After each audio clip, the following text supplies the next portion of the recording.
We're interested in two main theories of aging, okay? Social disengagement theory and activity theory. These are two theories that are kind of at odds with each other, so do offer two different ways of looking at kind of how aging affects people on kind of an individual level, yeah?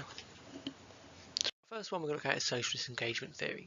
So psychologists in 61, they argued that older people withdrawing from society, from their social groups, from friends, from family, was actually a natural process. Okay, going so far as to say that older people kind of experience this reduced social contact because they're becoming more individual. Yeah. So currently, your age and even at my age, you are kind of trying to be part of something, part of a group of friends, part of a school, part of a kind of employeeship, things like this. You're trying to fit in, okay? Because you're concerned about what people think of you. We look at this in things like self-esteem, self-concept. Other people's opinions of us actually affect how we think about ourselves. But these psychologists argue that actually as you get older, you become less concerned about what other people think, and this leads you to becoming more of an individual.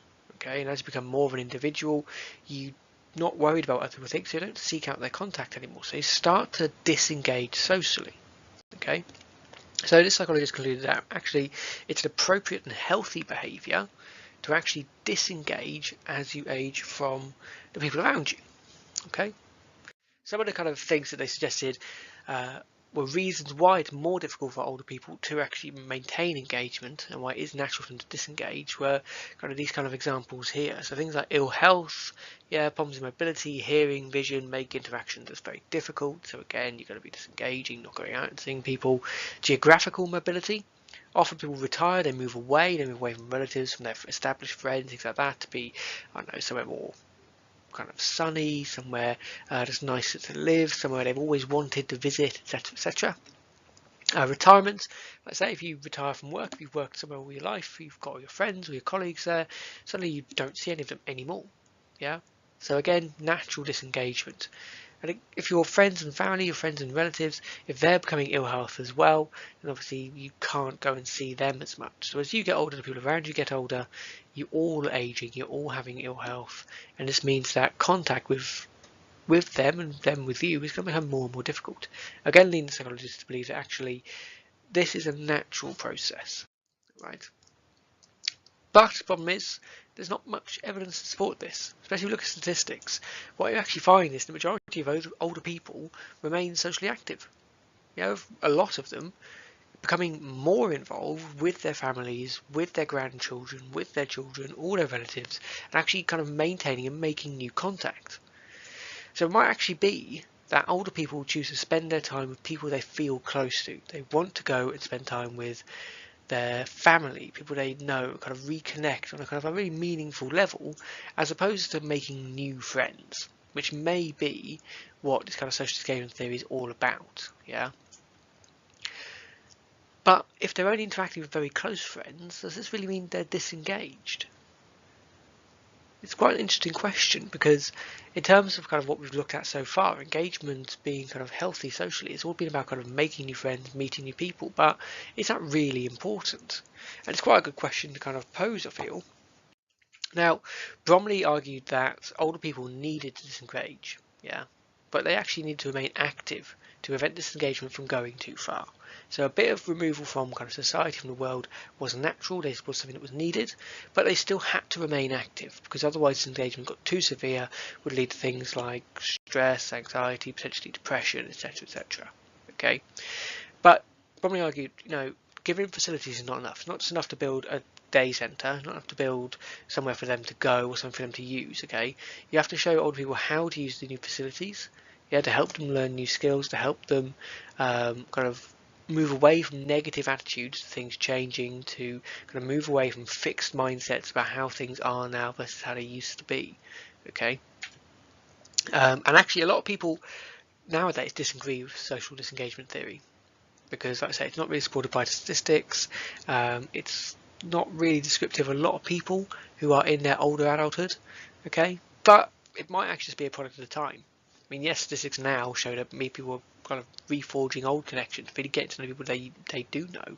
But probably the reason they're allowed to do this and are able to do this is because nowadays we have things like the internet. We have mobile phones, we have computers and tablets, and very easy to maintain and keep up contact and to reconnect. Whereas in the 60s, without all of these things, it was probably very difficult. If you hadn't seen friends, or if you did retire, you pretty much guaranteed not to see any of them anymore. Whereas now if you retire, well, you still see them on Facebook, you can still text them, still message them, etc, etc. Okay? So that's social disengagement theory in a nutshell. You can apply it to scenarios, you can look at kind of an individual and explain maybe kind of how their development is going to go based on this idea of socially disengaging. Okay, but our other one is our activity theory. So this is Robert Havighurst, okay, in the 60s again, and he did a 10-year study of older people. And he found that older people actually, rather than declining interest in life and becoming kind of withdrawn and all this kind of stuff, actually adjust to the aging process. Yeah, they adjust their life, their patterns of activity to actually getting older. So his theory assumes that the basic social and psychological needs of older people remain the same. So there is sometimes an assumption that as you get older, you don't want to go out and see your friends, you want to stay in. You don't want to go and kind of go out to concerts, see bands, go to the films and stuff. You just want to do something quiet and just safe. But that's quite ageist, to be honest.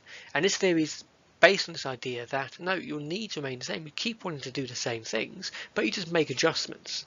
Okay, so it may well be that yes, you have to retire because you've hit a certain age, you can't do your job anymore due to health reasons, etc. But you just adjust. So it may be that actually you got a lot in terms of your self-esteem, your self-confidence, self-concept from being the boss, from being in charge of something. Well, then what you find a lot of people, older people do, they go and do charity work. They go and get involved with kind of community projects. Yeah, they take up those same responsibilities. Yeah, they take charge. But it's just a new way for them to meet these needs. It might well be that, yes, they've had to kind of stop developing intellectually, so they focus this time on learning a new skill, getting involved in education, like we looked at last lesson. Okay, so activity theory is actually that you substitute new activities in to meet these same needs. So you're not kind of declining in your interest in life. You're not declining and withdrawing from everyone. You're just finding new and different avenues to actually meet these requirements. And those are our two theories of aging. Social disengagement theory, which argues that older people withdraw from society, and activity theory, which argues that they're just doing the same things elsewhere.